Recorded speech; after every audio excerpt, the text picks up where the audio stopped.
morning, everyone. I understand that state law currently requires that the following announcement be made at the beginning of every remote public hearing as follows. Due to the current public health emergency, City Council committees are currently meeting remotely. We are using Microsoft Teams to make these remote hearings possible. Instructions for how the public may view and offer public testimony at public hearings of council committees are included in the public hearing notices that are published in the Daily News, Inquirer, and Legal Intelligencer prior to the hearings and can also be found on phlcouncil.com. I now note that the hour has come. Mr. Weiss, will you please call the roll to take attendance? Members that are in attendance will please indicate that you are present when your name is called. Also, please say a few brief words when responding so that your image will be displayed on screen when you speak. Councilmember Dom. Good morning, Madam Chair, colleagues, and happy Thanksgiving to everyone. Councilmember Bass. Good morning, everyone. I am present. Councilmember Jones. Good morning, Madam Chair and colleagues. Good morning. Good morning. Councilmember Brooks. Good morning, Madam Chair and colleagues. Good morning. Councilmember Quinones Sanchez. Good morning, colleagues. Good morning. Good morning. Councilmember Gilmore Richardson. Good morning, Madam Chair. Good morning, colleagues. Happy Thanksgiving and happy birthday to my daughter. Oh, happy birthday. And Councilmember Squilla. Good morning, Madam Chair, and good morning, colleagues. Present. Morning. Thank you. A quorum of the committee is present and this hearing is now called to order.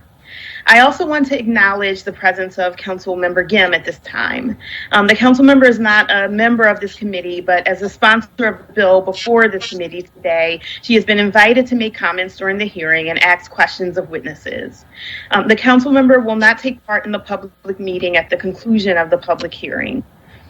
This is the public hearing of the Committee on Housing, Neighborhood Development, and the Homeless regarding Bill number 200616. Would any members of the committee like to make any opening remarks?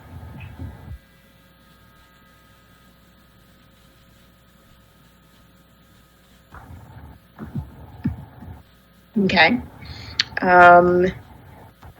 Mr. Weiss, will you please read the title of the bill? Madam Chair, could I make any remarks, or I can do that after the reading too? Oh, you can go ahead. Sorry, council member. You can go ahead. Thank you so much. And thank you so much to the committee for being able to meet, as we head into a busy and hopefully solitary holiday weekend. First of all, I want to thank the committee chair, Councilmember Gautier, for your willingness and for the committee's willingness to hear this bill as we move towards the end of the year. Philadelphia's pre-filing eviction diversion program, which was created via council legislation last June, stands as one of the city's signature programs to address the eviction crisis facing our courts and our communities during the COVID-19 pandemic. Initially, the diversion program was created with the thought that we would have been at the height of the pandemic when we created it in the spring and in June. We know that that's not the case at all. And as we head into an uncertain fall and winter, where cases now are over 1,000 a day in the city of Philadelphia, we extend a prayer for our city, for all those who are deeply impacted, and to recognize that this diversion program is still as important as ever. I want to extend gratitude to our appropriations chair and a member of the committee, Councilmember Maria Quinones Sanchez, who ensured that we would have funding for the diversion program through June 2021. This bill 200616 seeks to extend the diversion program for a period of time while we negotiate a transition of the program to the courts, ensuring that this crucial resource will continue to be available to vulnerable Philadelphians in need. The diversion program, as many of you know, is modeled off of the nationally recognized mortgage foreclosure diversion program and matches tenants and landlords with trained housing counselors and mediators to seek mutually beneficial alternatives to eviction. And for the time period that's been in place since September, the program has shown striking results. Over 80% of those who participate in the program find an alternative to eviction. This is crucially important. In addition, while matched with the mandatory payment plans and that was created by council, by this committee rather, last June through the Emergency Housing Protections Act, it also ensures that landlords do not have to wait any additional time, that this is a concurrent time period that matches in as was determined last June. So with when landlords and tenants participate in mediation, they're likely to see things like to ensure that the mandatory payment plans come through, they can figure out an exit to strategy, and most importantly, they do not have an eviction filing on their record, which has dramatic impact, especially for single mothers, especially for heads of household, for Black residents of the city of Philadelphia and others. It's important that we keep people's records in ability, especially when they've been impacted by a COVID hardship. Bill 200616 has had a few amendments circulated, but those will be changing, and I want to make clear about what the changes are. The primary intent of the bill is to extend the program for long enough time that we can negotiate a transition with the courts, which is going to take a significant amount of time. And I deeply appreciate the partnership that some of my committee members, including Councilmember Gautier and Brooks and Quinones Sanchez, have been engaged with to ensure that this program can move over to the courts. Instead of extending until 2021, the program will only extend until March 31st, 2021. And it also releases restrictions on the city so that they have to have a formal mediation conference within 30 days. It allows the city of Philadelphia to determine what type of diversion program can be offered, which can include mediation, which is ideal. But if mediation cannot be scheduled in 30 days, a sit down or a less formal conference with housing counselors and other advisors can substitute in the meantime. We hope that this meets both the city's needs and buys us enough time to keep the pre-filing eviction diversion program in place while we negotiate the transition. Before we enter into some of the testimony, I again want to acknowledge my gratitude to the city agencies, especially to Ann Fedulin, Melissa Long and her whole team, to Greg Heller, who's helped extend and figure out rent assist funds that can go towards this program to also alleviate pressures both on tenants and landlords. Without their hard work in a very compressed period of time when people were most uncertain and in need, we would not be able to even entertain whether this program could have gotten underway, much less be extended. I also want to acknowledge the work of advocates, of the tenant organizers, of landlords who participated and are willing to share how the program has worked in their benefit, and extend my gratitude to all of you.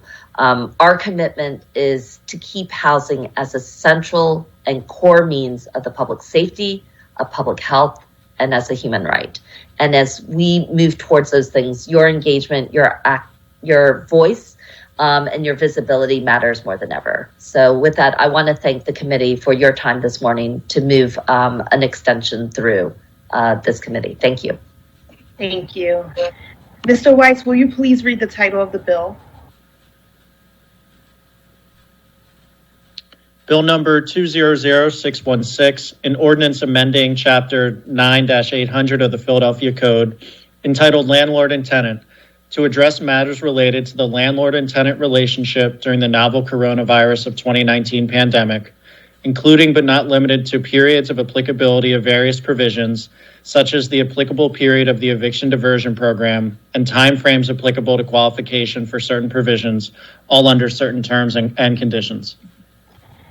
Before we begin to hear testimony from the witnesses we have for today, everyone who has been invited to the meeting to testify should be aware that this public hearing is being recorded. Because the hearing is public, participants and viewers have no reasonable expectation of privacy. By continuing to be in the meeting, you are consenting to being recorded. Additionally, prior to recognizing members for the questions or comments they have for witnesses, I will note for the record at this time that we will use the chat feature available in Microsoft Teams to allow members to signify that they wish to be recognized. In order to comply with the Sunshine Act, the chat feature must only be used for this purpose. Mr. Weiss, will you please call the first panel of witnesses we have to testify this morning? Yes. Ann Fedulin. Good morning, Ann. Are you connected and ready? There you are. Please state your name for the record and proceed with your testimony. Good morning, everybody. My name is Ann Fedulin. I'm Deputy Mayor for Planning and Development for the City of Philadelphia. Really this morning, I just want to provide an update as to where we are with the eviction diversion program. So this is information as of November 18th. And at that time, we had 593 landlord requests received. Of those, 516 had submitted the appropriate information to move forward in the system. We have held 237 mediations to date. And of those, about 58% were able to reach some type of agreement. We have another 181 mediations scheduled. And we hope to have success in those mediations as well. We do have about 20% of the tenants who unfortunately do not show up. But we are, again, as we're able to work through this, we hope to be able to increase that participation rate. I would just note that, some of the issues that we have and why it's so important to get the courts involved is there's just so many hours in a day and so many days in a week. Because of that, there's only going to be so many tenants that are able to be served within a 30-day period, regardless of whether the intervention is a mediation or a housing counseling appointment or anything like that. And that's why it just is imperative that we continue to work in cooperation with the courts to try to get this to be post-filing to allow the maximum amount of time for that intervention to take place and to record. But, we do believe that it's important to have as many tools as we can in the toolbox to assist both landlords and tenants and to hopefully avoid eviction. Because we know now, more than ever, it's so important to people's health and well-being to be able to stay in their home.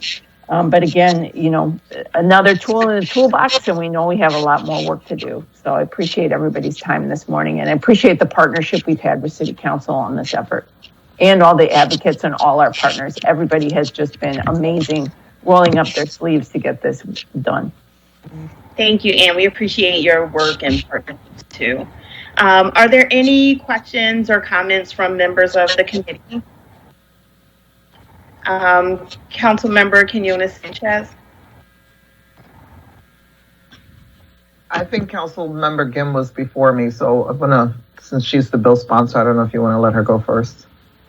Oh, okay. I was letting members, but I can go to the Councilmember Gim. Thank you very much.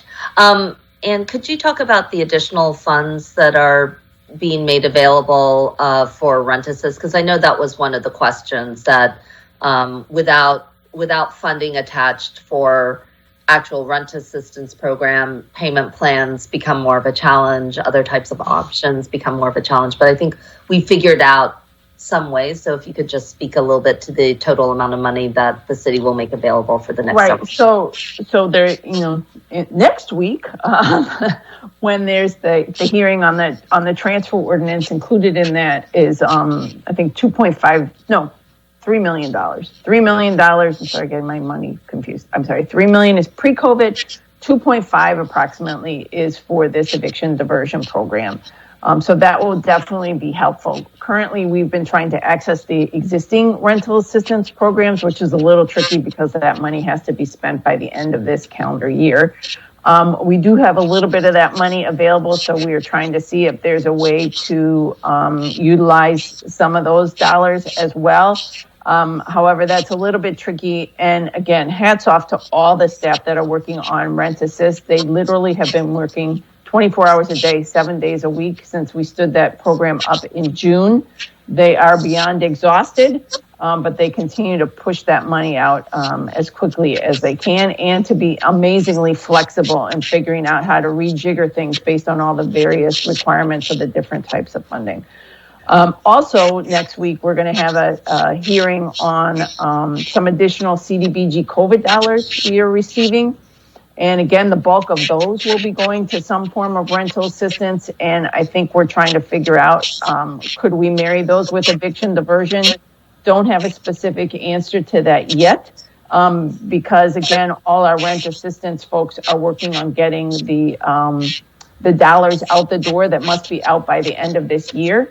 And so we won't be able to have a clear picture of that probably until the existing programs conclude, and there can be some, a moment to allow them to catch their breath, and then figure out the best way to get those additional CDBG COVID dollars out on the street. And you said that could be, there was another 1.68 in CRF money. There is. We're trying to get confirmation as to whether that can get married, because again, that money has to get out by the end of this calendar year. And so we're trying to determine whether the rent assistance folks have the ability to marry that with the eviction diversion. It's not clear yet, but that's something that we're working on to try to see if we can figure that out. Understood. And, again, I think that means that there could be, obviously in a very short time period for right now, we have, and many thanks to you and to our appropriations chair for really prioritizing this issue. I think that's been really important to assure landlords and tenants that there's an advantage. It's not just sitting down with somebody and figuring out, what do I do when I don't have anything in front of me? But it matters a lot to hear that, at least there's 3 and possibly 4, if not more. And then, of course, I think all of us are awaiting what a new administration could bring. And certainly, I don't think anybody on this committee nor on this who are witnesses here are going to do anything short of demanding that housing be centralized as a major, and rent assistance in particular be centralized as a major relief effort and an economic security effort for the entire nation. So I wanted to do that. I also just want to again extend gratitude to you and your team, to Greg Heller, to Melissa. People have been flexible. You've been doing biweekly meetings, keeping everybody up to date, balancing a lot of stakeholder interests. And I think as we start to move this over to the courts, we'll definitely want to take this opportunity that in a time of just enormous uncertainty, we just salute the work that you did to try and keep people housing stable during this time. The reality is we haven't evicted since March for most part in our city. And as difficult as things have been in the city of Philadelphia, I think we have staved off dramatic health disparities or disasters. I think we have kept kids, relatively stable. We haven't lost we have lost children, but, with the gun violence surge and other types of things happening, the stability in the housing market and the ability to get supports out to landlords has been crucial, even though we can't see it. I don't think we don't know what we don't know could have happened to us, but we did it. But I think we can stand and say we did as much as we could in this moment. So I want to say thank you to you and your whole team, because not everybody can say that, honestly. And I do want to extend my gratitude to this committee as well. Thank you, Anne. Thank you, Madam Chair. And I just want to say I could not agree with you more and underscore that all of this works as long as there's rent assistance. And yeah, we just have to really keep pushing that. Thanks. Thank you. Councilmember Quinones Sanchez. Thank you, Madam Chair. I also want to thank the bill sponsor. This is not easy work. And, to the folks at Good Shepherd and CLS, the advocates, everyone from day one, and this includes HAPCO and the Pennsylvania Apartment Association, nobody wants to be evicting during this time.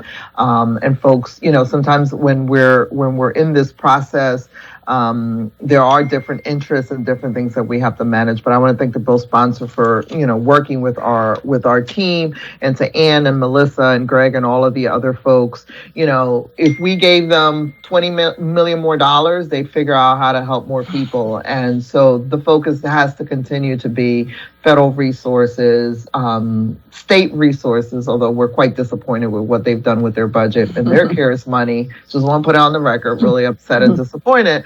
But, I think this administration has prioritized this housing insecurity. And I know that between all of the issues with the encampment this summer and other things, people don't think we're doing enough, and we're not, right? Because we can't, as a city, take care of all these housing needs. We do need a partner in the federal government, and I look forward to, the next 57 days and that transitioning. And I look forward to working with this particular team and this committee around how Philadelphia becomes a model for how do we do better housing supports for people and meet people where they are. So I want to thank everyone who's worked on this. There's still much work to be done. We got to convince the courts that we can be a partner on this and that they can manage this program ongoing, and that we're committed to the resources related to that, so that they see this as part of all of our work, right? This is when the judicial and the legislative and the executive branch really could work together. So much more work to be done, but I thank folks and want to keep the advocacy focused on federal and state resources for everybody. So thank you, Anna. Thank you to your team. Thank you. Thank you. Thank you. Councilmember Jones.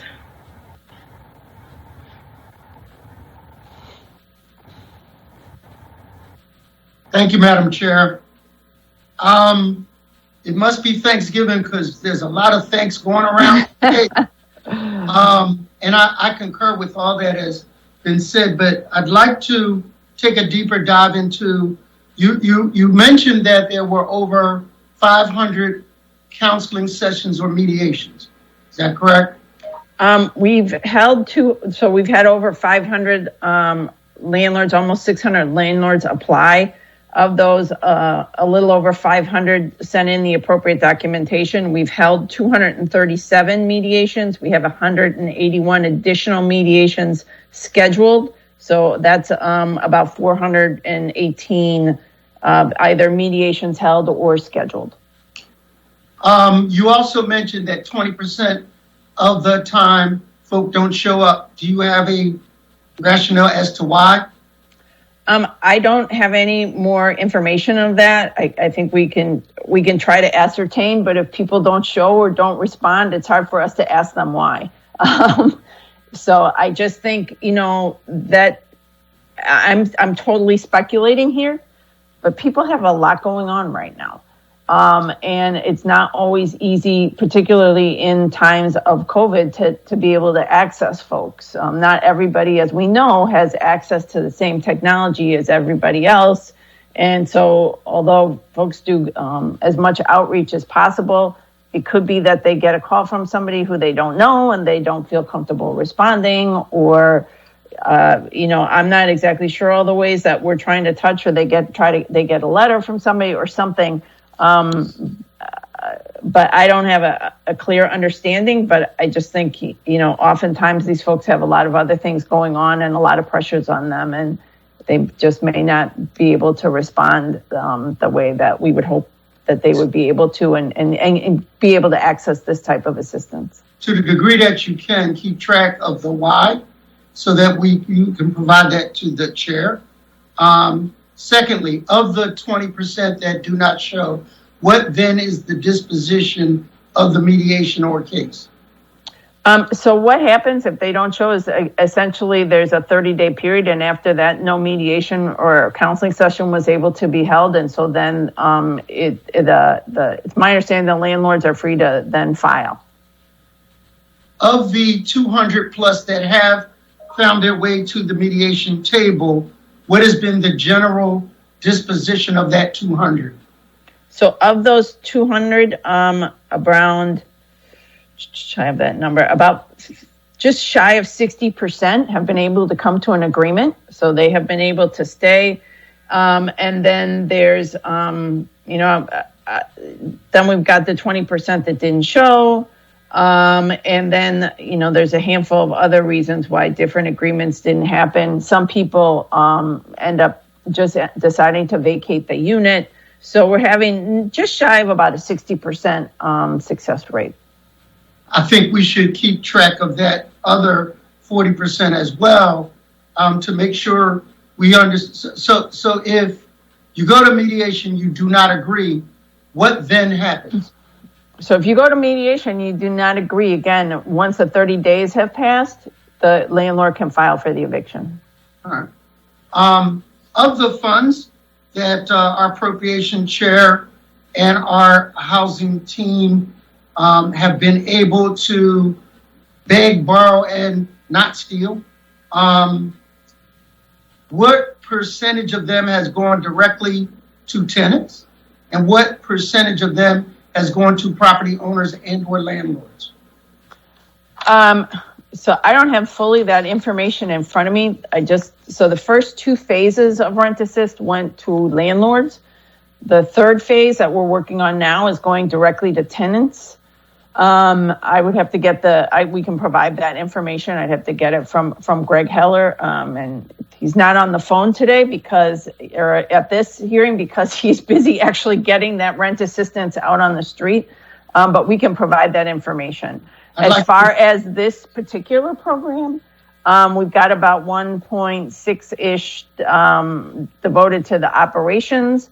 And then, as Councilwoman Gim mentioned, we have $2.5 million that will hopefully be dedicated to rental assistance under this.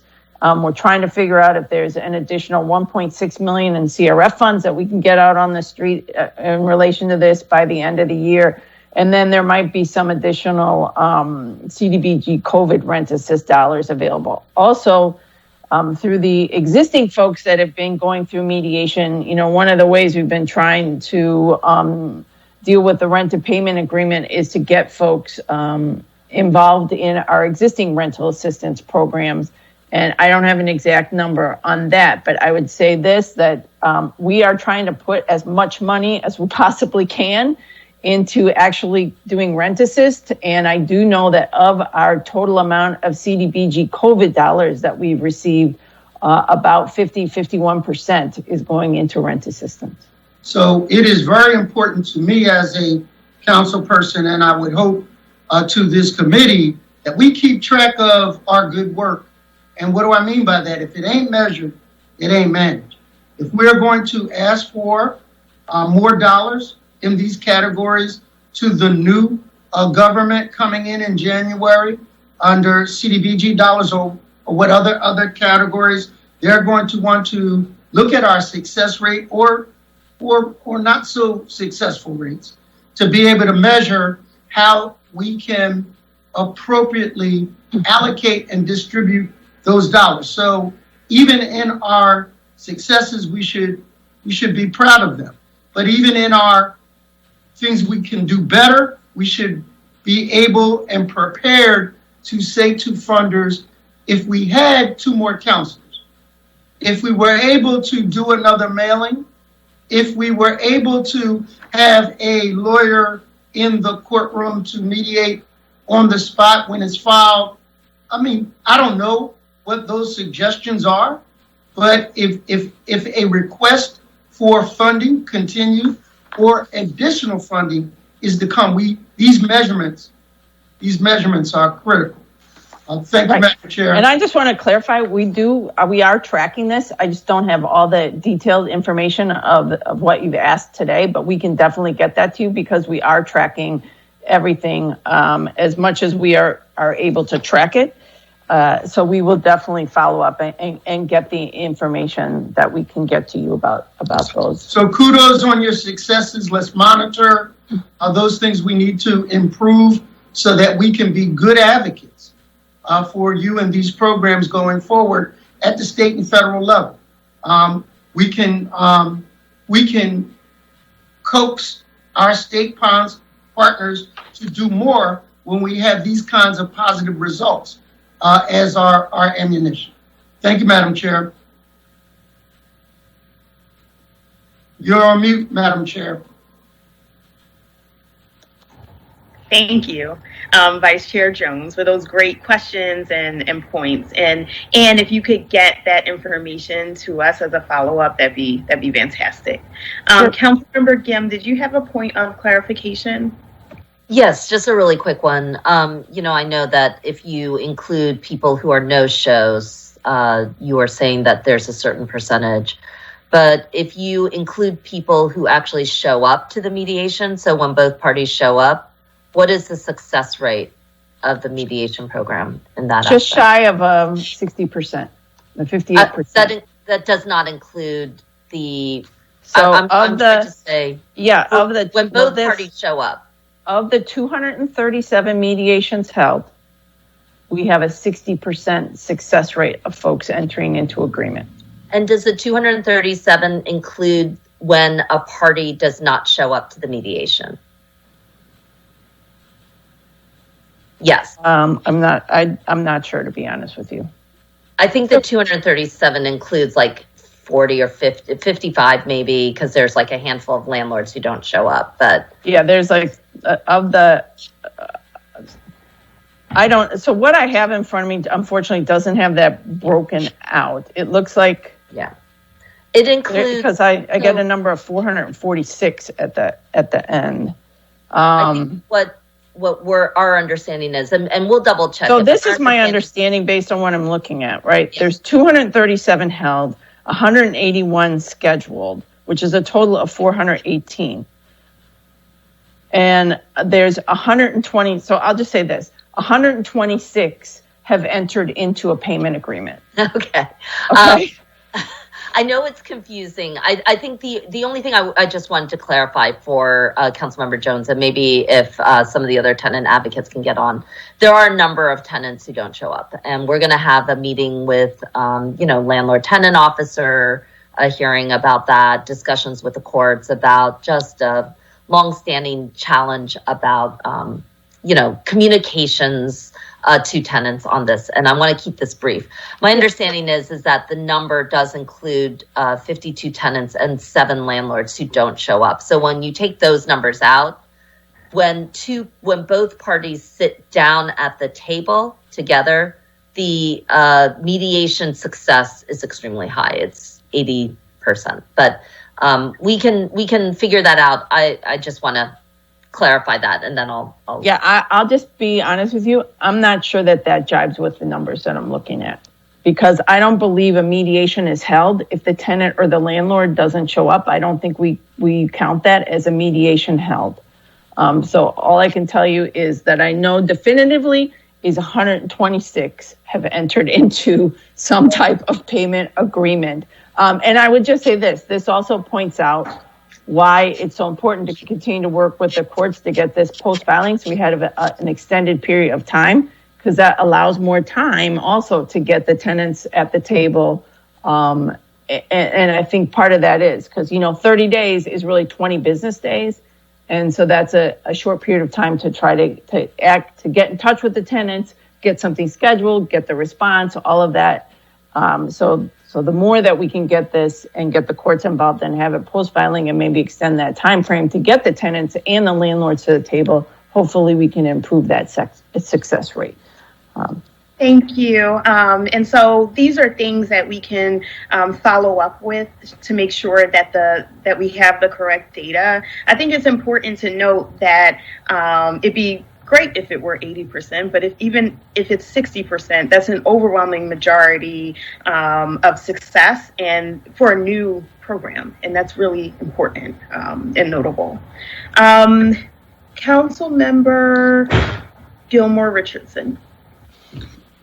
Thank you, Madam Chair. And I just wanted to echo the sentiments of our colleagues in thanking you and the sponsor of this legislation and the chair of our Appropriations Committee and all the members of the Housing Committee for the continued work around this matter. I wanted to circle back quickly to something you mentioned in your testimony, Ann, and just thank you so much for all of your hard work and your entire team and all the heavy lifting you all are doing, but particularly around the $3 million for the individuals who were in process for eviction prior to COVID-19. That's the group of individuals that I was most concerned about this entire process, because obviously their hardship predates what we're dealing with currently. So could you just give us a brief brush of sort of how that $3 million will be distributed, how you're tracking these households, and any other pertinent information you think we should know about how those dollars will get to the families who are most in need?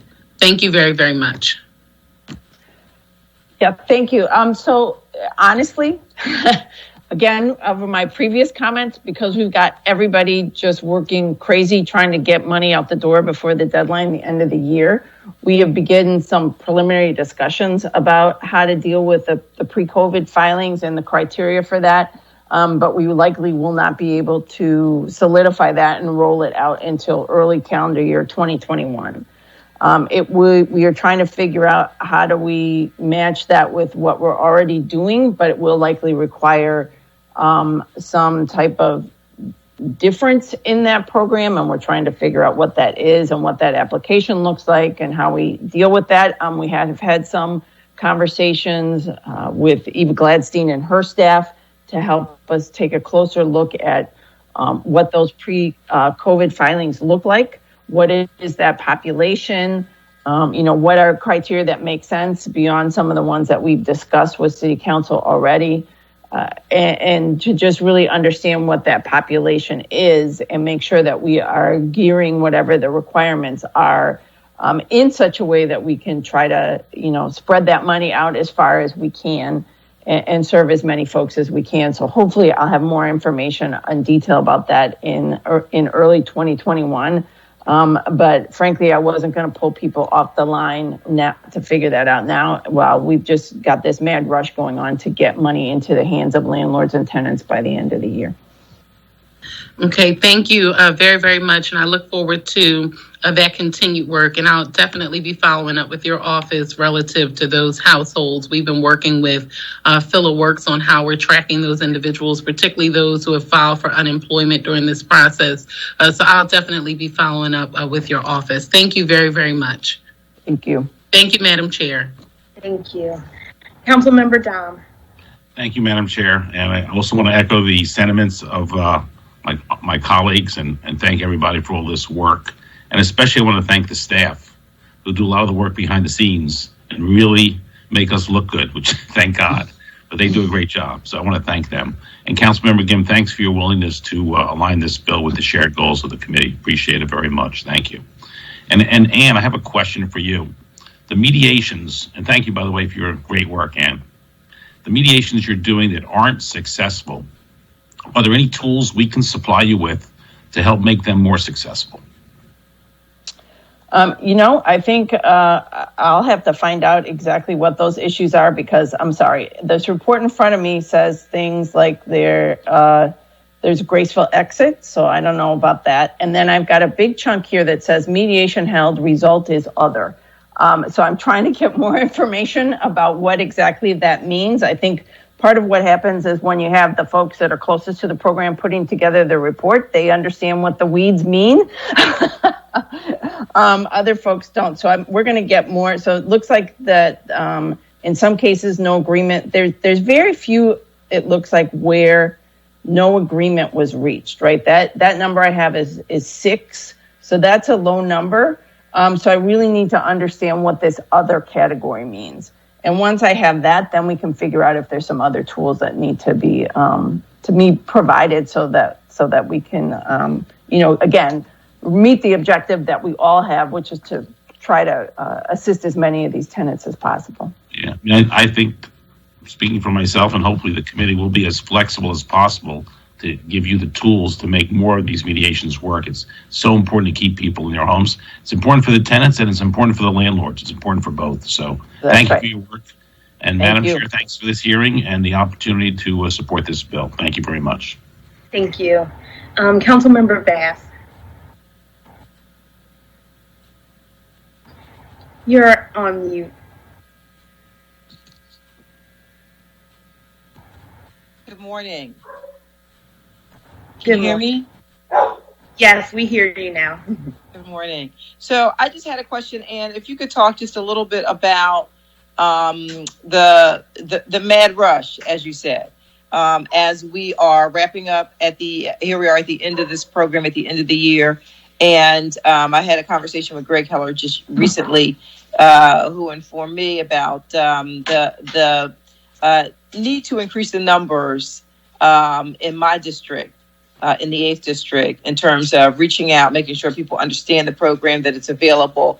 Can you tell me a little bit about what those outreach efforts are, and how are we, working to make sure that as many people as possible know about the program, are utilizing the program, and getting the help and assistance that they need? Yeah, so as terms of the outreach, we've been doing it, through kind of all the traditional methods, right? Our website, social media, all of that. We've also been using our NACs, our housing counselors, city council members, anybody we can to get the word out. We've been on, radio, we've been on TV, we've been in the press, really trying to get the word out. I just want to also clarify that the phase 3 that we're in right now, we're not taking new applications. We are serving the folks that came in, the tenants that came in phase 1 and phase 2, where for whatever reason, we weren't able to get the landlord information, but the tenant provided all the information they needed to provide. And we are going back to those folks and saying, hey, we have rent assistance available to you, and we hope to be able to serve them.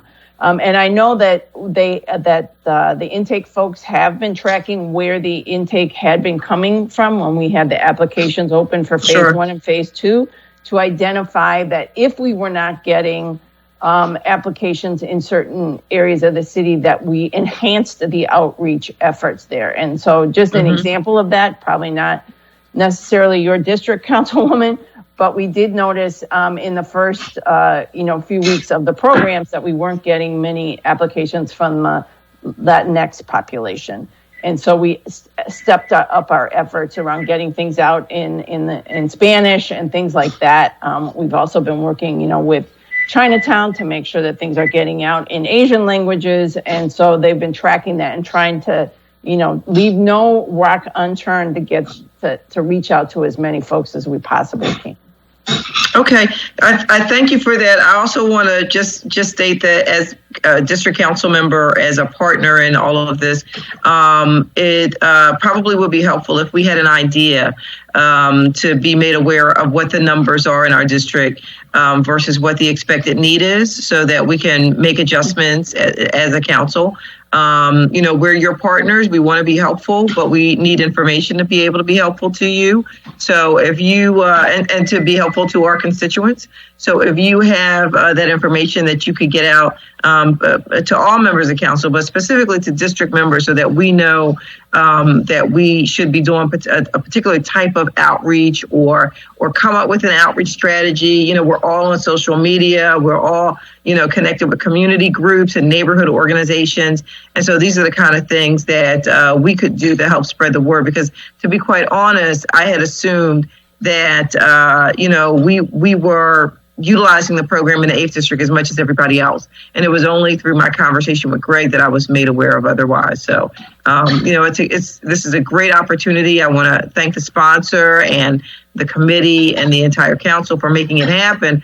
But it really only happens if we make sure that it happens and get this tool in the hands of the people who need it most. So please keep that in mind, and we'd love to work closer with you to make sure we know what's going on and keep folks in the loop. So thank you. Sure. Thank you. Vice Chair Jones. In the spirit of Thanksgiving, I'm going to reserve my questions for later. All I will say is that it is very important. If it ain't measured, it ain't managed. And there are going to be detractors of this program that come and ask for those measurements. So forewarned is forearmed. And I'm going to pass on my, you know how I can be. We hear you loud We hear you loudly and clearly. Thank All you right. for emphasizing that. Mr. Weiss, will you please call the next panel of witnesses we have to testify this morning? Diane Buchanan, Judge Annette M. Rizzo, Sue Wasserkrug. Great. Good morning, Diane. Are you there and connected? Good morning. Good morning. Can you please state your name for the record and proceed with your testimony? Sure. Good morning. Thank you for the opportunity to speak with the Housing Committee in support of Bill number 200616. My name is Diane Buchanan. Hi. Oh, I'm sorry. My computer's freezing, so I'm going to try to do this. Okay. I am a tenant, and I participated in Philadelphia's new eviction diversion program, and I do support the program. And here's my story. I share a place with my daughter, and she lost her job as a hairdresser because of the pandemic. She went from 2 jobs to part-time, and it made me carry the weight of the bills and the rent. And it was overwhelming, you know, the stress level just went higher. I'm 61 years old. And then my refrigerator started to go slowly. And I have a grandson who is now homeschooled, and I contacted my landlord about the refrigerator. And it was just slow walking for almost 2 months. And then I started to worry about the eviction. I thought I could stay with my son. I was thinking I could go with him. He has a 1-bedroom, and then the pandemic would make that hard. And then I thought I could move to California to stay with my brother. I just started thinking about places I could go. But then I didn't want to be dependent on him. I would lose my independence. So I found out about the eviction diversion program through a text message. And I was really surprised because I didn't believe it was real. I didn't know what it was. But I talked with an agent from a hotline, and I was a little stressed out, overwhelmed, a little nervous about the text. But then I got an email, and I decided to go to my mediation. I really appreciated the order of the mediation and having the mediator there monitoring things when things got a little hot. Okay. And she said, look, wait a minute, let's give everybody a chance to talk. And I felt like I was being heard. I felt like somebody was listening to me, and no one was dismissing what I was saying. I was able to hear the representative. And then when I think the gentleman from the Urban League, his name was Abe, when he spoke, I even felt a little more secure because the things I was saying, he was backing me up. He was researching it, and it made me feel credible, you know. So we got to hear what the landlord wanted and then what I wanted. And it was, before it was all about the money. But it took them some time to get to the middle where we could mediate. We were kind of going back and forth. And I think it's really all about intent. And I think that's what the difference is. I really understand it's a business, but there were certain repairs that I felt like should have been made. And sometimes when you go to court, I feel like being 61, I've been there, but the scale, you know, always seemed to lean more towards the owner than the tenant. And I really felt like the mediation helped to bring about a fair agreement and the repairs to be made and then the rent to be paid. And so I paid rent regularly on the first. We made an agreement that I would pay the rent in good faith, and then they would give me a refrigerator. And what I think the mediation did for me, I think it's important for both the tenants and the landlord because it gives the landlord their money, and then it allows the tenant to show good faith. Like, I'm really honorable. I plan on carrying out my promise, you know. And so I think the mediation allows people to talk and find out if there's an agreement. And then we don't have to go through all the legalities. And at least everybody knows we tried to work it out before we got to court. So I've lived in a lot of places, and I think other tenants, I think a lot of tenants need to know about mediation. I think they need to know that there are options for financial relief like rental assistance. And I think that people don't know that there might be something that they can work out. I didn't know, but I was glad that I took a chance, and I was afraid to reach out and contact the people through the email. So I'm asking you to support this opportunity for mediation. I'm asking you to support tenants like me and give us an opportunity to stand on housing and afford eviction. Thank you. Thank you so much, Diane. I'm so glad that you were able to work things out through the diversion program, and we appreciate you sharing your story. The data and the numbers matter, but hearing the real life experiences of the people we represent really help us to understand the impact. Thank you so much. Thank you. Is Judge Rizzo there? Are you there and connected? I am. Good morning, Madam Chair. Good morning. Can you state your name for the record and proceed? The Honorable Annette M. Rizzo. Great. Please proceed. Well, first of all, a shout out to everyone on platform. Good to see you. Some of my fellow partners in a lot of programs here. Thank you so much. And I have to echo the sentiment of the Madam Chair. Hearing from a tenant who has reaped benefits from this program is message enough to know the value of it. I want to, however, touch on some things. I had testimony submitted. I'm putting it all aside. I have not had the benefit of seeing what is the newly proposed bill, but I did hear summarily Councilmember Gim recite it. I want to touch on some really important points. First of all, to tell you that I highly endorse continuation of the eviction diversion program as is. And I understand that we have sort of a tentative end date of March 31. If extension is beyond that, that's great. I also hear that this time will be used in thoughtful fashion to partner with the court system. I have to share with you that will bring along its own interesting challenges, and I can step into that conversation, but also offer you some preview of what that journey may be. We are remaining positive because at the end of the day, testimony we just heard from a tenant, and as well as the data married, shows that there is no alternative but for us as Philadelphia to lead where we always do, to address housing insecurity and stop homelessness like no other city in the United States. And I can attest to that. I just want to say that with Ann Padula and her comments, we so appreciate the leadership of her whole group. A shout out to everyone throughout all of the housing counseling agencies, the hotline, PLA, CLS, everyone. I don't, by omission, want to omit anyone. They all are part of this infrastructure that supports what we need. However, I do believe there is a difference in data that Ann has, and maybe in real time, we will await Sue Wasserkrug, who follows me, because she is in the pit running the program out of Good Shepherd. And I cannot tell you, a shout out to Sue and her people to really put this construct together in microseconds and actually have it functioning. So I want to just comment on two fronts. I want to comment on the macro, but I'm going to first start with the micro.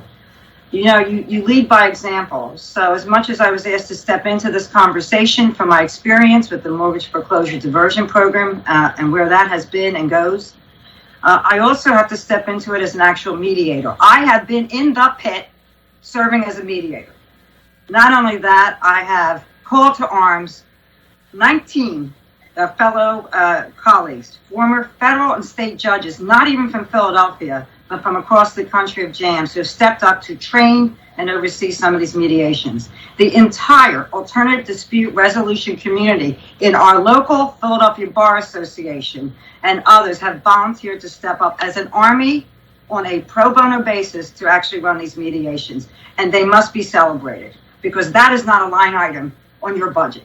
This is complete sweat equity that has been donated and continue to support this program. And the value added is that when I speak to my colleagues, they feel really good about what they're doing with their expertise to bring resolution to these tenants who are in distress, and landlords as well. So just to tell you an experience that I just had as being a mediator follows on what Ms. Buchanan talked about. The fact that we got together the important, robust conversation to have rental assistance come through that program to stabilize that tenant, also gave an opportunity for earnest conversation with a landlord, actually in this instance an attorney, to right other wrongs. In this instance, it was a tenant in a duplex who was being billed for all the utility bills of the entire building in error. It got a chance to correct that situation. It got a chance to correct the fact that she needed about 5 or 6 needed repairs to the property. That was put in queue because we had the important conversation.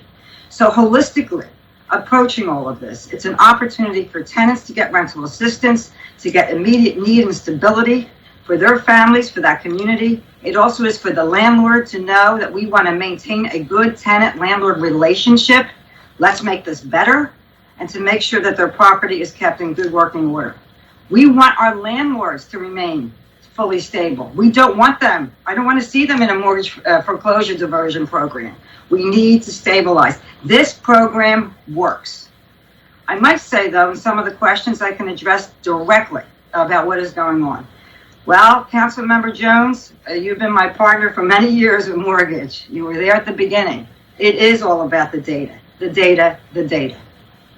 And I have to say, I understand that there's conversations with the reinvestment fund to continue to track this data.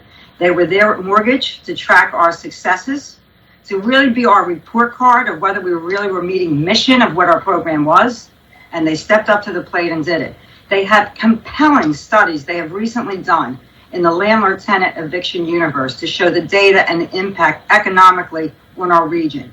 They are ready, willing, and able to step into this to actually crunch this data. We need a length of time to really have the best report card. My understanding is of the mediations conducted, 86% have resulted in session with an agreement. What we need to see is stability of it to see if in fact there's sustainability over time. And only that will come with the passage of time. We then don't want them to come back into failure and have to then go through either mediation or into the court system. That's not the mission of the program. But when we upfront loaded resources to help in that important conversation, that's where we see great success. And so the data will be collected, and I think Sue will actually enhance or bring more current data to you to understand what other means and what comes out of it. But here's the linchpin.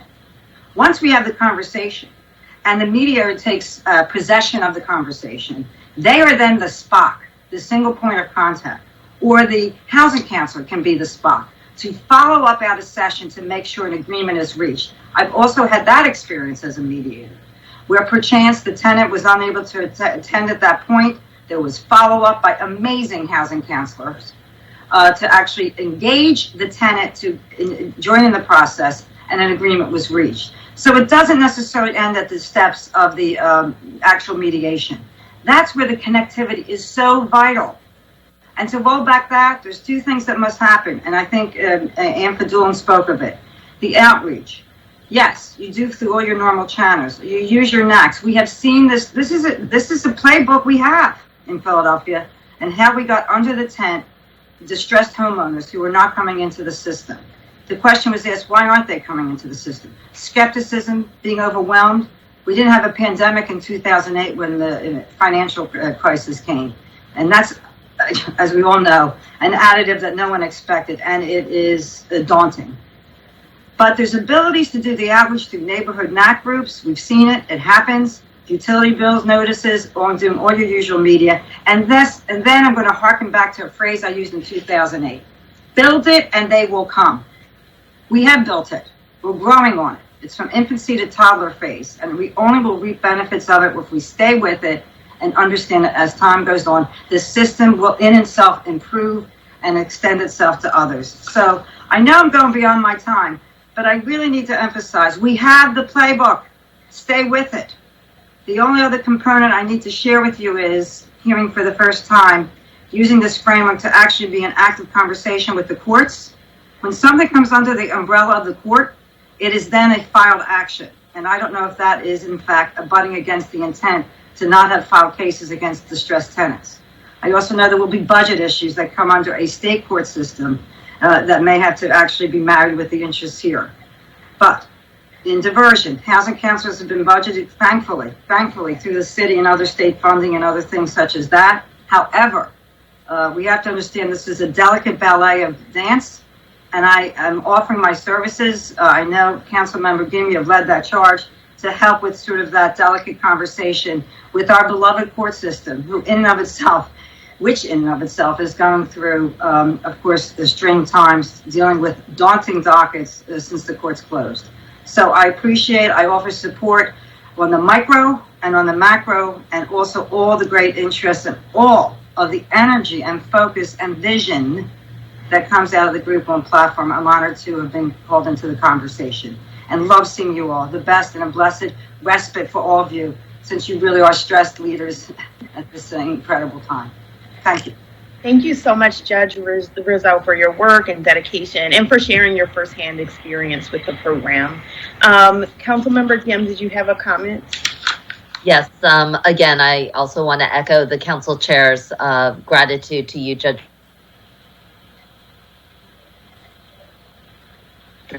Just as you said, getting like right down on the ground into the weeds and rallying your colleagues to help support the program was something that we certainly felt like we were hoping that you could just bring your expertise and your energy and your passion and your boundless charm to this ability to woo people into understanding what the diversion program was, why it has been so beneficial. As we heard from Diane earlier, what a wonderful story to be able to hear. But, for you to actually get personally involved and to walk people through so that you would have firsthand understanding really means a lot, I know, to myself. I'm sure to this entire committee who would be on here echoing everything as well. And I think we need to learn from you. We do have to move it over to the courts. It would be my preference that the city would have adopted it as a permanent pre-filing diversion program. But these are difficult times, and hopefully we'll be able to pick it up and revisit it at some other time. But at least in the courts, we're going to need all of the energy and brilliance that you bring. But just on behalf of everybody, thank you. Thank you for your leadership on this issue. Okay. Are there any more questions or comments from members of the committee? Okay, I saw you, Vice Chair Jones, but I wasn't sure if that was a newly raised hands or what. Go ahead. Thank you, Madam Chair. Whenever I see Judge Rizzo, I get a little nostalgic, a lot excited, and often hopeful. Your involvement in everything from the original moratorium on foreclosures to this process gives me veteran experience at the wheel. And I understand currently we're building a plane, trying to fly it, and hopefully land it all at the same time. I am keenly aware. But for sustainability, longevity, we measure so that we can create models of success that can be replicated. And so I'm excited. I am thankful. And now I have another reason to be thankful this time of year for your colleagues volunteering their time to do these mediations. Speaks volumes of their character and volumes about our city. And I am, for one, very appreciative of what you have done and what you continue to do. So thank you. That's all I got. Thank you for your leadership always, Council Member. Long time back, right? We do things, right? We get it done. That's it.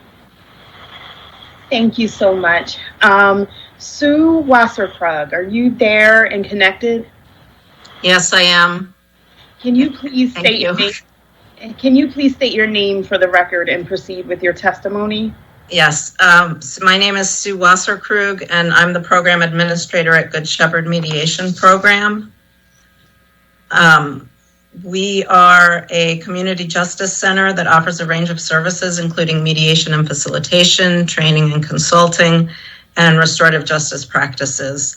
And our mission is to encourage peace, reconciliation, and social justice, and to empower individuals to resolve conflicts. And I truly thank you for this opportunity to share my experiences overseeing the mediation component of the eviction diversion program.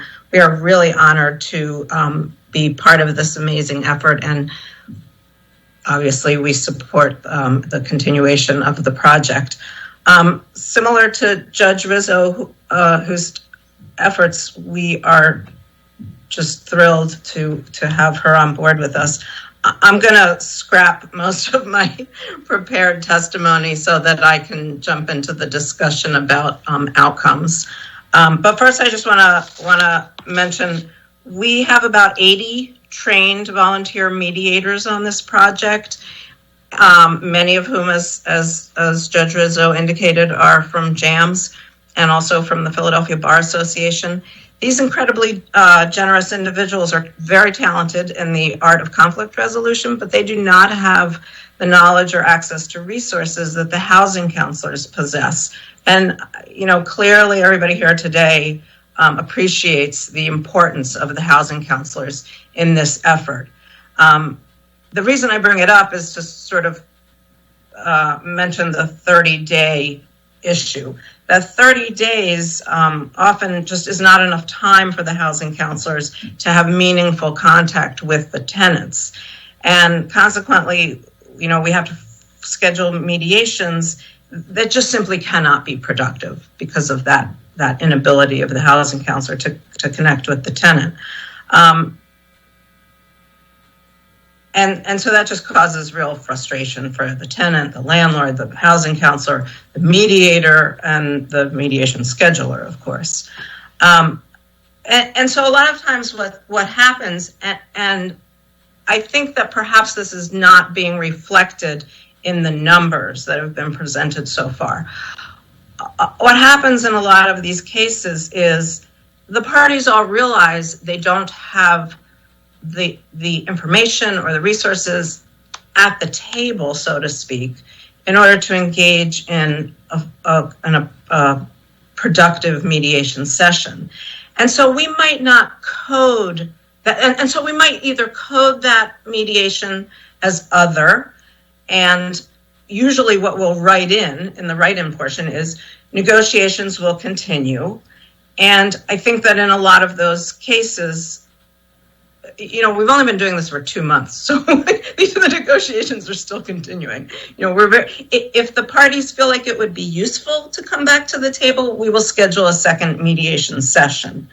But a lot of times they're able to, thanks to the housing counselors and their Herculean efforts, they're able to resolve the issue without coming back to the table. Another thing I wanted, so that's sort of the other code, and sometimes we just don't code it immediately so that those data may be missing because the mediator may tell us the parties will contact the mediation program in a week or two to let you know whether or not they want to come back to the table. So those may be uncoded. Those are not, non-success cases, in my opinion. Let's see. Also, we consider an agreement to be an agreement, whether it involves repayment or some other outcome, like an exit strategy. So those are all agreements, and I suspect that the number that you heard earlier that was below 60 might not have included those other agreements, as well as those other outcomes. The beauty of one of the beauties of mediation, obviously I could stand here all day and extol the virtue of mediation. But one of the things we always like to tell people is, even if an agreement is not reached at the table, or in this case on the telephone, the process is a success because it can unclog the block in communication between parties who have an ongoing relationship. These people have a relationship. They're landlord and tenant. Mediation is great in cases where people have an ongoing relationship, like a landlord and tenant, like neighbors, like family members. And so that's a success, regardless of what the agreement may or may not look like. Opening up those lines of communication can only be beneficial. So I have no idea how much time I've taken up since I totally diverged from my testimony. But I just want to sort of close by saying, when landlords and tenants are empowered to tackle their issues together with the support of the housing counselor and the mediator, the result isn't just a win-win, which is what we always say in mediation. It's a win-win as opposed to going to court, which is a win-lose. In these cases, I like to think of it as a win-win-win. It's a win for the landlord, it's a win for the tenant, and it's a win, really importantly, for our city. So just thank you so much for this opportunity. I really appreciate it. Thanks for that important testimony and for your work. Councilmember Gim, did you have a comment? Yes, I also just wanted to extend my gratitude to Sue. I mean, of all the people, we of course thank our city agencies, Judge Rizzo and many others who've been at the table, but you have truly been on the ground. And I know that Councilmember Quinones Sanchez and myself, she was very clear about addressing your concerns. I just wanted to clarify for you and for others, we released some of the restrictions on the 30 days, so it allows for a little bit more flexibility for you.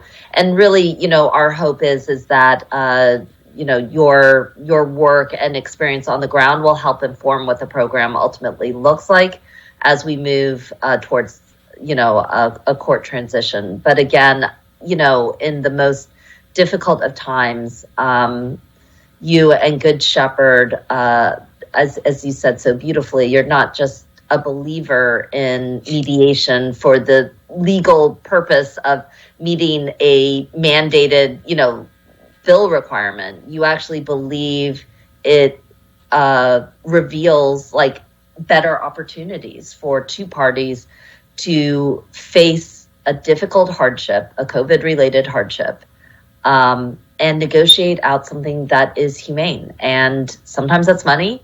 And sometimes, as we heard from Diane, that's good faith efforts to repair situations. But either way, you've been on the ground. And Sue, I hope that you will convey to all of your dozens and dozens of people who stepped up in this difficult moment how much this city honors your work and appreciates it. You did truly help keep us safer. You made sure that landlords got paid. You helped tenants gracefully exit situations, which is a solution. It's actually a solution. And just to clarify, I think we had a discussion over this, but, I agree with you. If we take out areas where individuals don't show up, we include graceful exits as part of a key strategy where you can exit an untenable situation without having an eviction filing on your record that prohibits you from seeking other better and more affordable, stable housing. Those are good things. Given that, our understanding is that the data shows that you're well into the 80 percentile for success of cases. And if you could just clarify that would be helpful. That was my understanding as well, and and that was why I was trying to speak to all of those other categories, which may have been included in that 86%, which just didn't happen to be on the chart that Ms. Fadulin had in front of her. That's my understanding. I'll be honest, I don't look at the numbers as much as I might because I'm so busy getting the mediators and to the table and supporting them.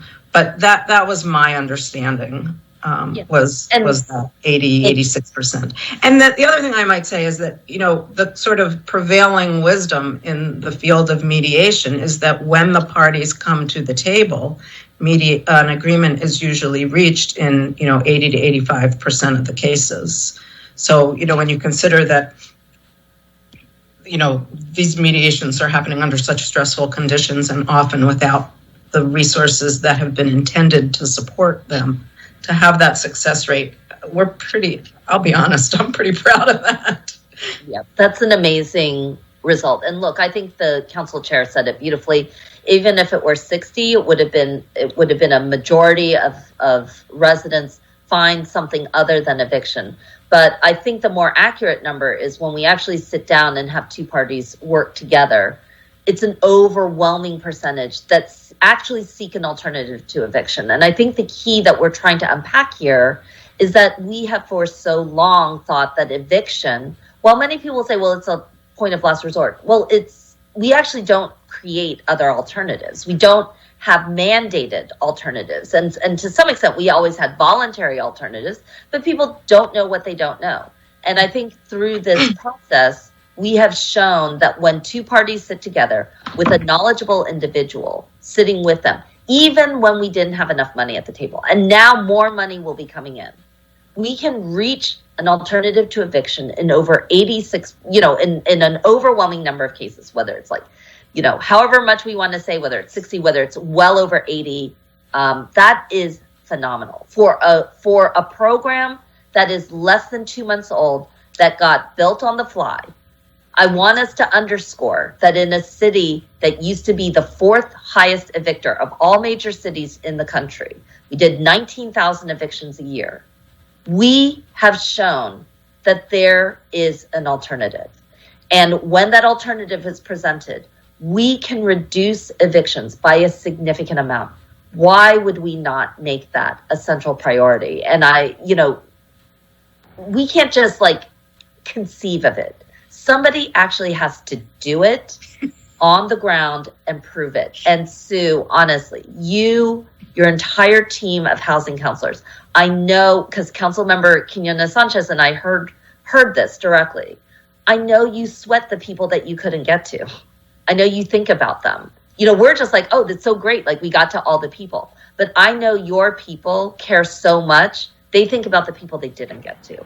And so, we want to create we need to make this a bigger program. We need to recognize its success. It's core to its housing stability. So again, thank you. And let's just keep these stories front and center, and the understanding when we mediate, when we mandate, because again, you kind of have to mandate it, and we have knowledgeable people. And then if we could add money to it, we can see an end to, we can see alternatives to eviction that will keep our people on a stable and healthy path. So thank you. Thank you. Mr. Weiss, can you please call the next panel or witness to testify?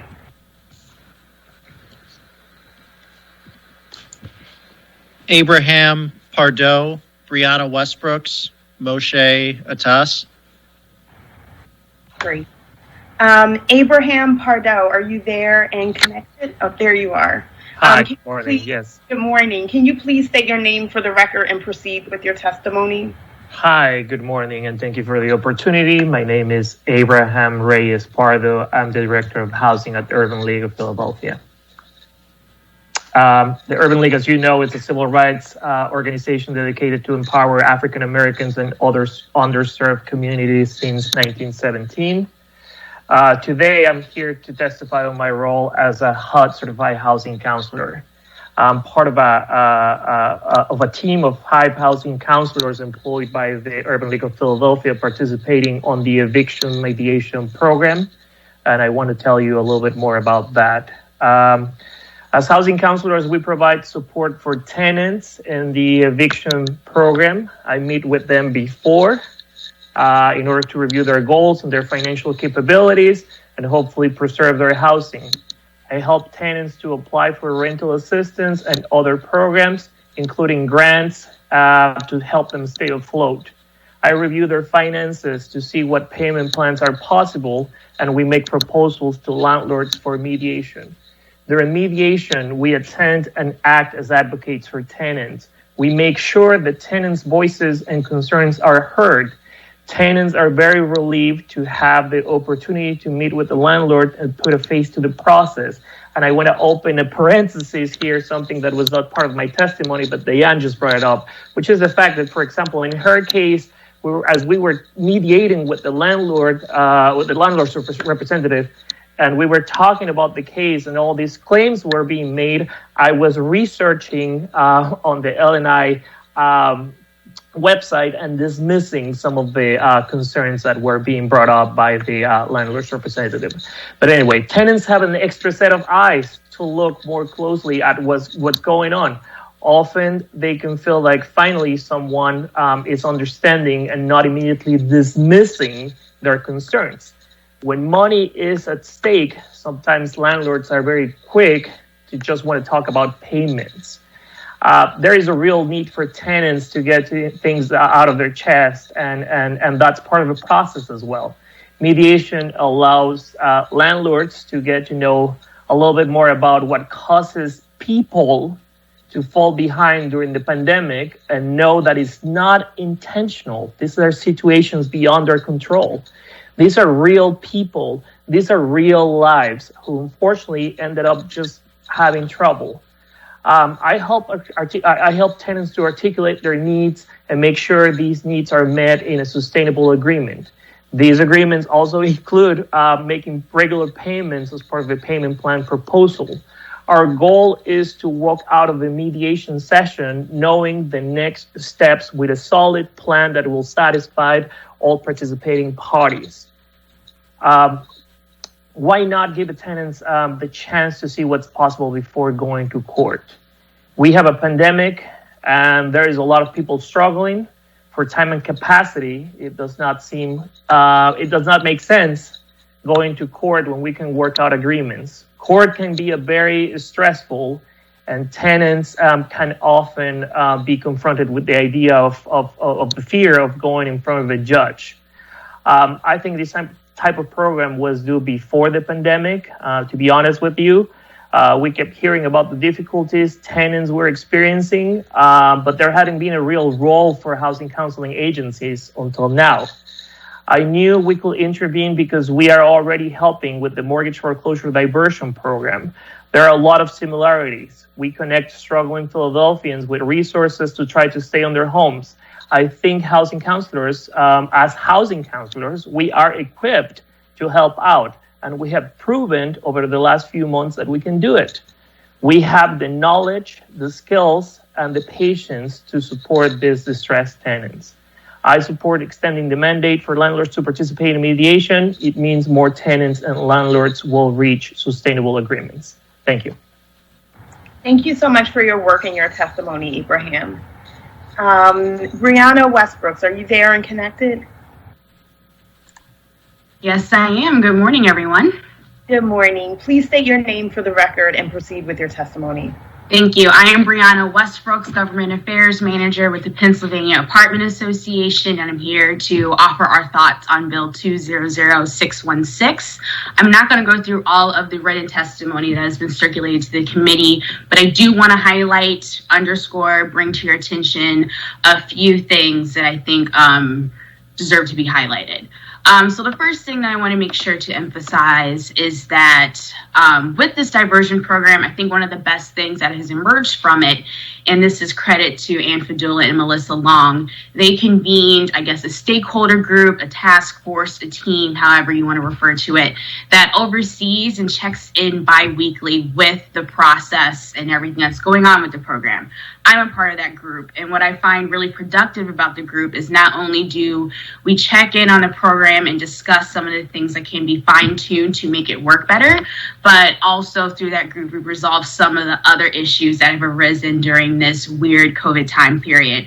For example, we brainstormed about ways to make sure that landlords were fully aware of the rental assistance program changing from $750 a month to residents to $1,500 a month to residents. So I think a lot of positive work and collaboration has come from the task force or the team that works collaboratively to address the issues with the diversion program, but some other resolutions have come out of that as well. Another thing that I want to highlight, this has been pointed out by several people testifying today, some of the numbers from the program. Ann Fadula earlier stated that as of November 18th, there were 237 mediations held. And of those 237 mediations, 52 of those mediations did not have a tenant show up. And that equates to 21.9% of the mediations resulting in no agreement because the tenant did not attend. I do think that's something we need to highlight. particularly from the property owner perspective. It's a little bit frustrating to kind of go through all the necessary steps, sign up for the program, participate, and then not have the resident show up. That does cause a little bit of frustration from the property owner side. So I do want to highlight that. Another thing that I think deserves to be mentioned is out of the 237 mediations that were held as of November 18th, 48 of those mediations were resolved using the mandated payment plans that were authorized by Councilmember Gautier's legislation that was passed first in June and then again last week. So we said before that we felt it was a little bit redundant to have the payment plans and the mediation program, and we're finding that about 20.3% of the mediations that have been held are resulting in tenants and residents and landlords utilizing the payment plans that are already mandated to be offered. One other point that I want to make sure I make, and this has been talked about extensively from all of the stakeholders, is the importance of funding. Through the conversations with the team task force that kind of checks in about the progress of the diversion program, everyone has talked about the importance of rental assistance to satisfying the agreements and making sure that residents will be able to uphold their agreements. So I think that's something that we're going to have to be really cognizant of moving forward, that rental assistance is imperative to making sure that residents will be able to not just make the agreement, but to uphold it and make sure that it is sustainable. And the last thing I want to make sure to point out is back in May, PAA had the position that we feel like this program will work better in the post-filing world. We still believe that. And we also stated in our testimony that we thought having the deadline or the expiration date of this program being June 30th was a little long. And we want to express to Councilmember Gim that we appreciate the amendment to change the deadline a little bit earlier. I'm happy to answer any other questions you may have. Those are the main points of concern that I wanted to make sure Pennsylvania Apartment Association highlighted. So thank you for your time. Thank you, Brianna, for your testimony and for your participation in, helping the program to flow. I still think we've heard that the program is an overwhelming success, but I think it's also important to dig into that 20% and see what we can do better moving forward to help as many people as possible. Are there any questions or comments from members of the committee for this panel?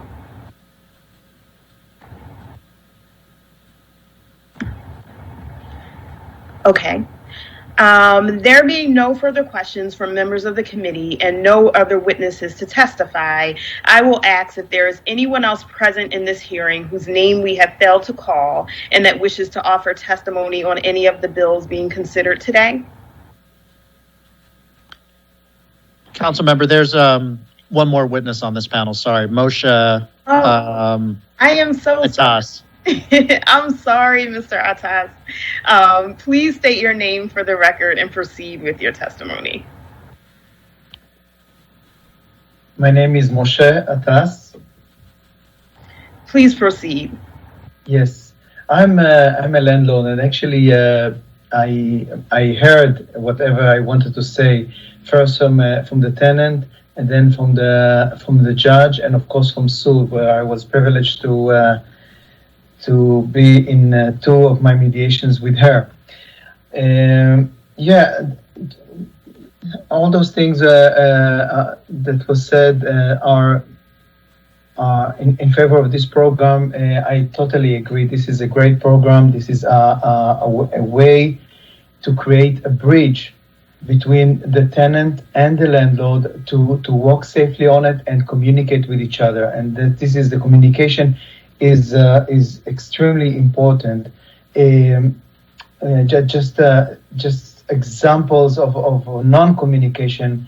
Many people, they either the phone is not working, the email is not working, and some of the things that comes out of the mediation that are not money is let's establish a line of talking. Let's establish a line of communication. Saying that, I would like to add some suggestions. first of all, I'm referring to Councilmember Jones, who said things about data. I think the data should include a follow-up on those agreements. Making those agreements is nice, but to see how sustained they are, this is extremely important. Because right now, from the 4 mediations that I've been to, one I have no communication, and one is late on complying with the payment.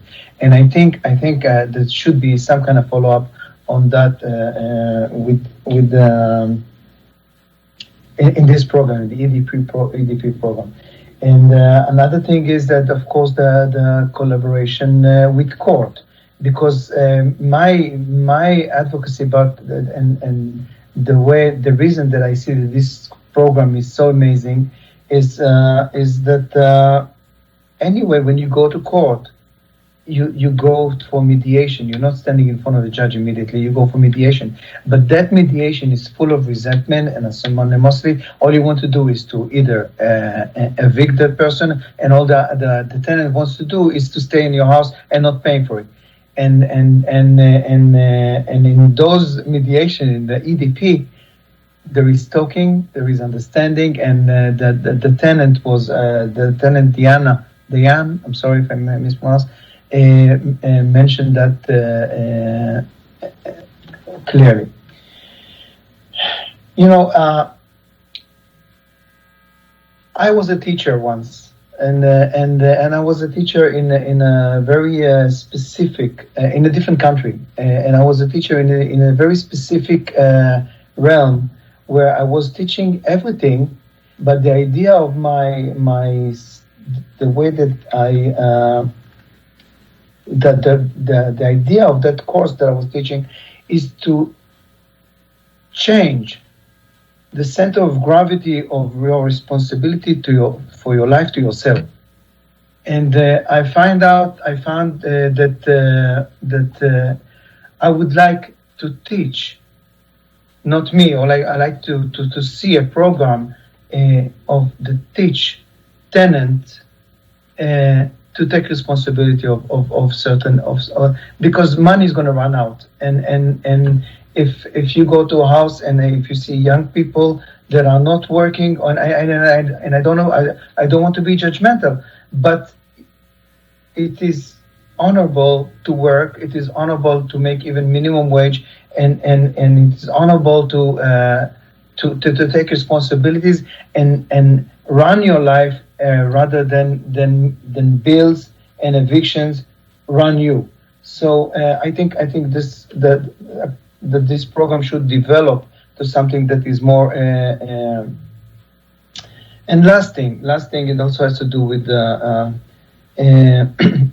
my experience with LNI, that it is. I'm sorry.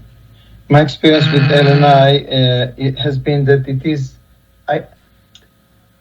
If there is a violation on the house, I'm not always aware of it, and then we apply for certain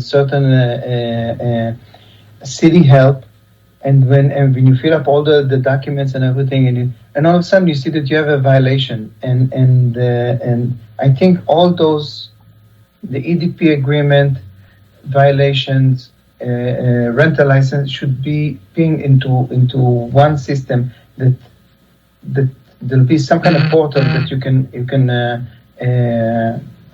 get this information immediately. Those are my things. Again, I want to thank you. I want to thank you very much for this. Is I come from Israel, and we have a saying that if somebody owe you money and you hang him upside down and shake, and nothing comes out, there's no reason to shake him. I mean, so that's why I think this is an amazing program to create this line of communication, because there's people on both sides. That's what I wanted to say. Thank you very much. Thank you so much for sharing your firsthand experience and your perspective. Okay. There being no further questions from members of the committee and no other witnesses to testify, I will ask if there is anyone else present in this hearing whose name we have failed to call and that wishes to offer testimony on any of the bills being considered today. Hearing none, I want to thank all the panels and witnesses for their participation today. We value your opinions. At this time, I now invite all panels and witnesses to please disconnect from the meeting before we go into our public meeting. We will now pause the proceedings briefly as multiple participants leave the hearing. Thank you so much, and have a great holiday, everybody.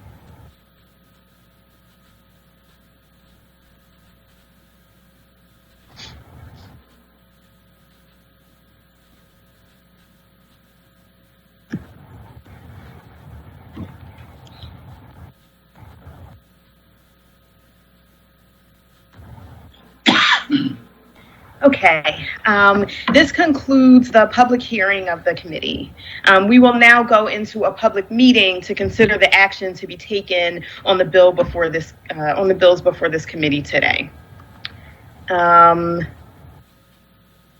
Mr. Weiss, will you please call the roll to take attendance? Members that are in attendance will please indicate that you are present when your name is called. Also, please say a few brief words when responding so that your image will be displayed on screen when you speak.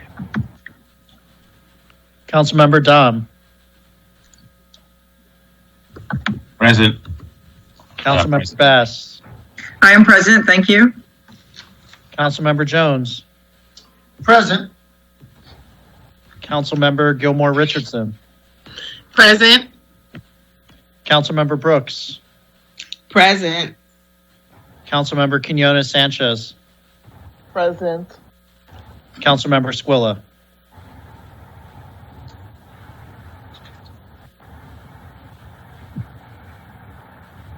There you go. I'm present. Thank you. Thank you. We will now go into our public meeting.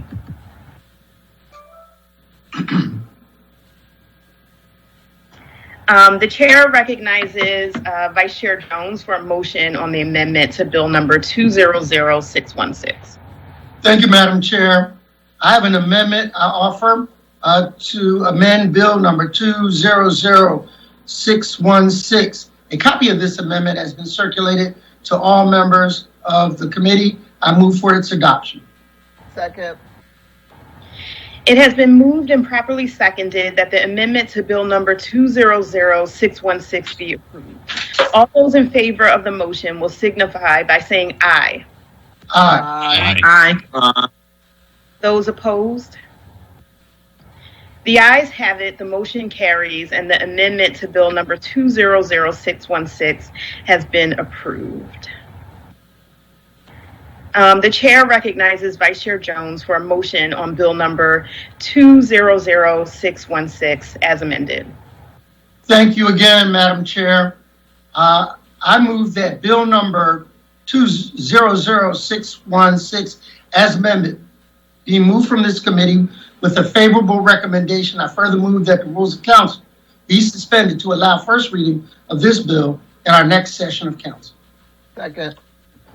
It has been moved and properly seconded that bill number 200616 as amended be reported from this committee with a favorable recommendation, and further move that the rules of council be suspended to permit first reading of this bill at the next session of council. All those in favor of the motion will signify by saying aye. Aye. Aye. Those opposed? The ayes have it and the motion carries.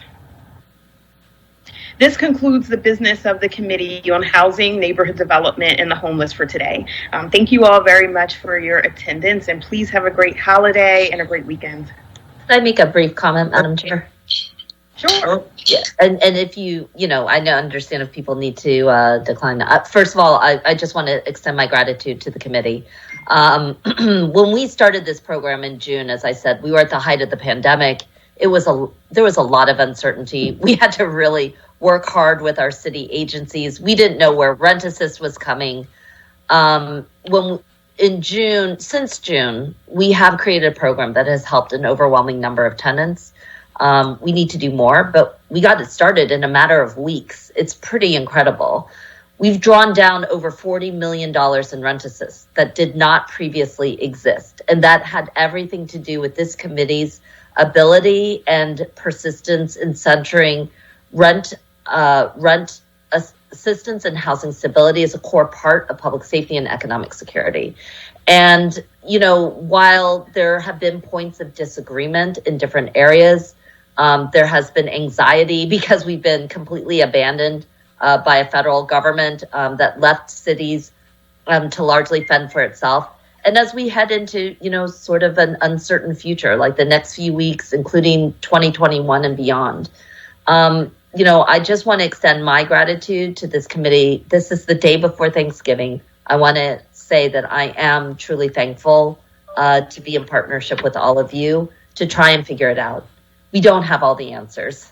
Sometimes we're pushing harder than we want to or feel compelled to, but a lot of it is because we're overwhelmed by circumstances far beyond that which any of us had expected or even have the expertise for right now. And so we only have each other, and we only have each other to kind of figure it out. So I just want to say thank you. I want to extend my gratitude to the chair. I want to say thank you to each and every member of the committee. I also want to say thank you to Councilmember Quinones Sanchez, who's kind of in the weeds with the housing folks, with funding, with the courts. I think you, as much as anybody else, is so dedicated to being a partner with figuring this out in the courts. And I know that Councilmember Gilmore Richardson, Councilmember Squilla, Councilmember O, I've reached out to everybody to figure this out. But I think we're on a path, and I appreciate the fact that this committee was willing to meet pretty quickly and find a sensible, you know, a limited window so we can figure out a better solution. But I extend gratitude to all of you, and truly on the day before Thanksgiving, am thankful. So thank you. Thank you, Madam Chair. Thank you, Councilmember Gim. Thanks to all of you for your work and for being here on the day before the holiday. I hope everyone enjoys the next few days. And happy birthday to your daughter, Kathy. Thank you. Happy Thanksgiving, everyone. Have a good day. Happy Thanksgiving. Bye-bye. Bye. Bye.